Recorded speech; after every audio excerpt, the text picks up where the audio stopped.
after Fishio, Froggen, and Quickshot to take us through that quick game. Thank you very much, D-Man and Crepo. And after that abysmal performance from Gambit, the last Western hope for League of Legends teams now lies on a North American team. I did not expect to say those words coming into this tournament. I did think that Fnatic and Gambit were going to put on stronger performances. And I would say that Gambit got picked apart even more drastically. The Millennium got picked apart by the KT Bullets. Fact of the matter is, Gambit got smashed in every single lane. They started a lane swap, didn't work out in their favor. Taipei Assassins simply outclassed them. Can we just say that the European scene at the moment, a 2-week early game?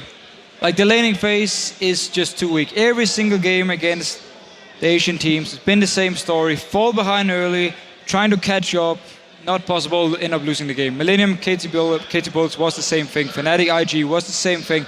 And now here, every single lane got outclassed. Everyone, they died 1v1, 2v2.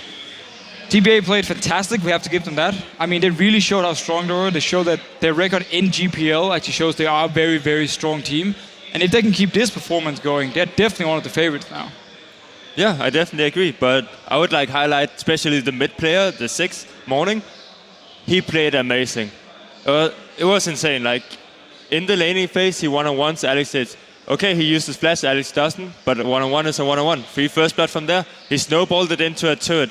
He snowballed it into like even more lead. He predicted every single time Diamond was gonna go mid. He got away from everything without even losing health, without losing pressure. He just played really, really good. Every single member of Taipei Assassins stepped up. They won each of their respective lanes regardless of who they were facing off against. They rotated well for objectives. Where there were fights possible, they picked them. The thing that was most impressive about this particular game, maybe in contrast to the KT Bullets, where they themselves picked up like a 17, 18-minute inhibitor, is just that it was relentless. The Taipei Assassins continued to find kills over and over and over, and of course, their composition sort of lended itself towards that, but it was flawless. There was really nothing that Gambit could have done from the get-go. From the first 2 minutes, we've seen Edward as well as Genja being forced to blow their flashes on, and Invade trying to defend their own buff. And one thing I really liked about TPA is the fact they picked up triple mobility boots when they actually got ahead. So they just roamed around the map, they warded everything up, caught Gambit out every single time they had the chance, and with the high mobility and with the fact they were so far ahead, teleport onto Lee Sin, of course.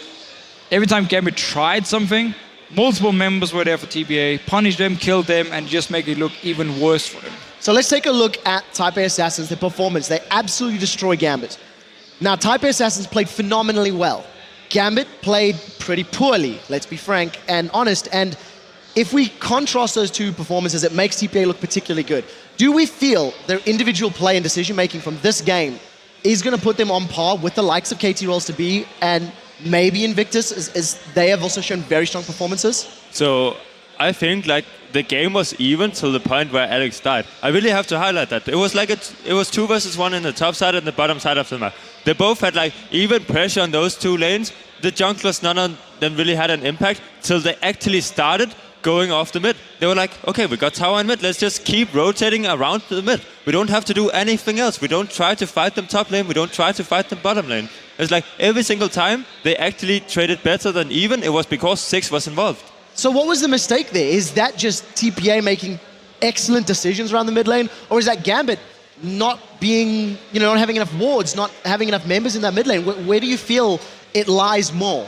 I think it's more because of the fact Cartus is extremely bad against 6 if he falls behind. Like in the early game, like the first 4 levels, you need to hit the lay waste. If you're not hitting the lay waste, you're not gonna have a good time against 6. He can always poke you. You can't run through his minefield. He even has a knockback, or he can knock himself away. He has his ultimate that you even can't flash out of because the flash range is not far enough. So if you fall behind, you lose all your pressure. However, if you hit the lay waste, you're actually gonna be really, really good in the matchup versus 6, especially because he has Ignite. So you can go really aggressive onto him, and he has to back out early, or it's gonna be 1-for-1 while you're cleaning the entire minion wave. And that's gonna make you get ahead.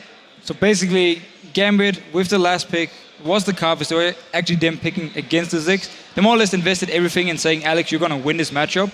If you don't, we are more or less screwed. That's it. Like, if you don't win this matchup, we're done. Because Ziggs on Morning, he's so strong on his champion. He's been playing it in GPL so many times, so Gambit know he's playing it. And yet they actually last pick the Carvers, they take the chance. It didn't work for them. One thing we have to know though with Gambit, we've seen them in the European LCS win 5 games in a row, then they lose horribly. We had like the super hardcore game, we lost in 25 minutes. This could be the same for them. Let's see what they can actually do in the next game they play, if they can manage to bounce back. Well, they've only got one more chance. Exactly. Now, I do want to remind everybody that last year at the Intellectual Masters Academy, just stop.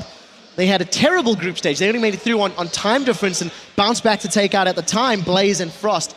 Now, I'm by no means predicting it. After seeing that performance, my faith in Gambit has been shattered. Guys, we do have to go to a break. Before we do, though, I just want to make a very quick announcement. Because of the delays that we have suffered over the course of the day, we are going to be moving the Group B losers match to tomorrow at 12 a.m. Central European Time. So what that does mean is we are starting tomorrow 1 hour earlier than scheduled. We will be wrapping up the losers match, which will be Gambit versus